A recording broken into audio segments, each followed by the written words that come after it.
All right, dog. Let's get into what's popping, dog. Let's do it. So the last time that we got together, pause.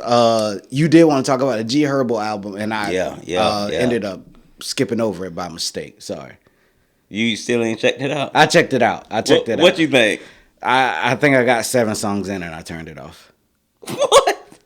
You serious? Yeah, it was cool, but it was like I think my vibe. Listening to what he was saying, man. No, I was listening to what he was saying. That's what made it cool to me. I was like, okay, I vibe with it, but the vibe wasn't.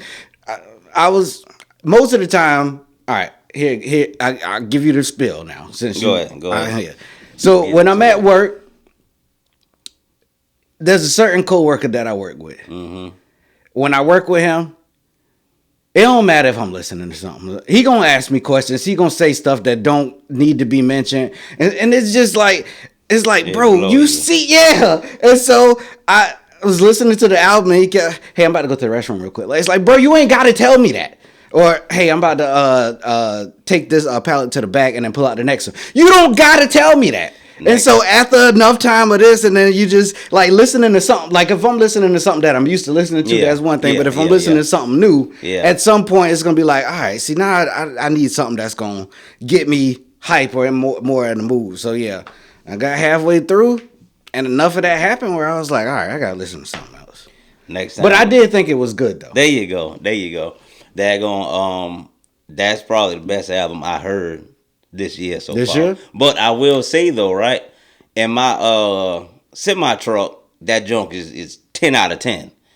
In my headphones, it dropped down to a 8. In my personal truck, it dropped down to maybe a 7. So I do think, listening to it different with different things play a factor. For sure. But next time you work with that guy, and you know you about to work with him, take an early break, go in the bathroom, and play some King Von. Hey, you ain't got to worry about him no more. Yes, I thought the album was cool. When I work with that guy again, I ain't going to listen to nothing new. I'm going to work whenever I'm working with somebody else. You got to play that G Herbo. He got a song, it's called Longevity. I think I heard that one. That nigga spitting. Which, you know what y'all number that was? I think it's like 3. Okay, yeah, I heard that. That boy spitting. Yeah, one of the songs I was listening to, because like the first like 2 or 3 songs I didn't get interrupted.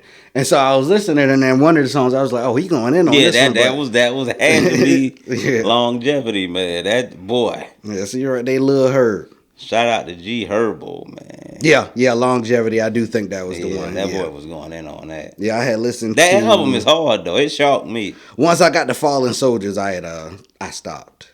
It's better than Kendrick Lamar trash album. The G and X? Yeah. That's Kendrick's worst one, right? I think everybody can agree. His worst album? Yeah. No, most people say it's either To Pimp a Butterfly or it is another one or I think people might say Mr. Morale, actually. All of them is the worst one. I don't listen to him like that, though, so. Shout out to y'all that do, though.